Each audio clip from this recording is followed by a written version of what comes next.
First, we'll open the driver's side door. Right where you see the steering, underneath the steering is a hood latch that needs to be pulled out. Once the latch is pulled, you would notice the hood losing its grip. On top of the logo, there is a lever right there that we need to press and hold and then lift the hood upwards. This is that lever that I was talking about. Press and hold this lever towards the left side and then lift up the hood. Now we gently take the support bar and then place it in that hole right there. Once the hood is opened, right there is the engine and this is the location for the engine air filter. Notice there are two brackets, one here and one right there, and we need to put both of those brackets down.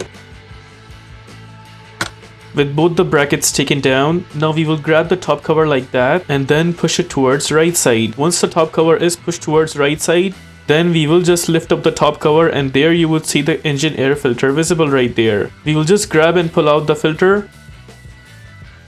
Now in my case the filter is good, so I will be installing it back. In your case, if you have a new filter and you want to install it back, just make sure the curved portion like this stays at the top and the other portion like that stays at the bottom. So we will just punch in the air filter. Make sure it's in from all over the edges, and it seems like it is perfectly in from all over the edges. Now we will go ahead and put down the top cover. Notice from the other side of the top cover right here, there's that one position along with that tab right there, and also from behind you would notice there is another position with another tab. So what we have to do is we have to make sure both of those tabs actually place into those positions. We will grab the top cover and then place both of those tabs in just like that, making sure it's in from the other side as well, and it seems like it is. Once both the tabs are completely in position, only then we will go ahead and put back both the brackets. That's one bracket in place.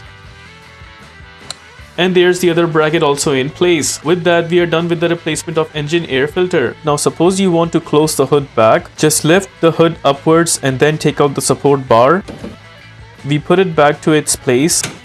We'll need to bring down the hood up until the middle. And to close the hood properly, we will need to leave the hood from the middle with a slight push.